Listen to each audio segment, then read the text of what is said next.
Nah, pokok bahasan yang kita akan bahas mengenai pencegahan fraud melalui pengendalian internal, kemudian strategi pencegahan fraud, kemudian peran risk owner dalam identifikasi dan asesmen risiko fraud, kemudian peran pimpinan dalam monitoring dan pencegahan fraud, kemampuan deteksi, kemudian tantangan implementasi WBS dan rendahnya awareness. WBS itu whistleblowing system, kemudian studi kasus.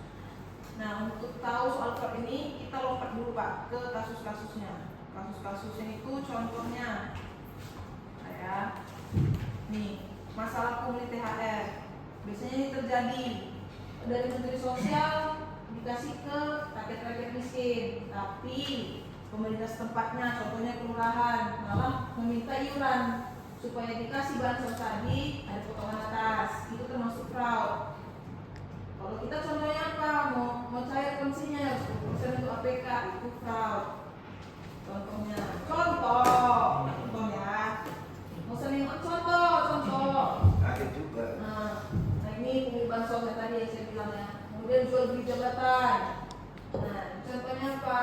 Mau jadi satpam, APK terus memang. Mau jadi satpam, bayar APK 5 juta. Dari keretanan. Dari tanah ini mau promosi. Diperjuangkan. Iya, promosi. Diperjuangkan kalau ini bayar, udah dibayar nanti Jebol pulang. nggak jebol. Contohnya kita semua tahu ya kan, isi log gitu. Apa? Kalau penjebolan Kan nggak ada ininya, nggak ada bukti, ya kan? Nah ini dana hibah, dana hibah ini kan sama. Mau cair uang pindahnya, mau cair uang bantuan meninggal dunia, bayar sama kasat personalnya 300.000.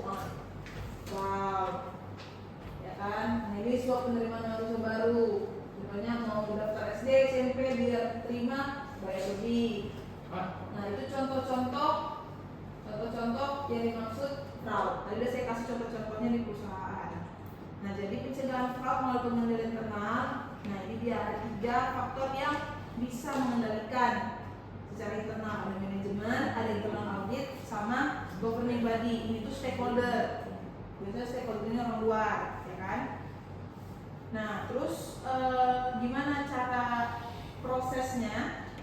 Itu yang pertama ada fraud risk management atau manajemen resiko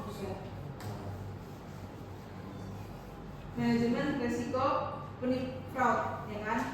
Ada 5 kebijakan, dibuat kebijakannya, kemudian dilaksanakan, terus ada kontrol fraud, investigasi, kemudian pemantauan.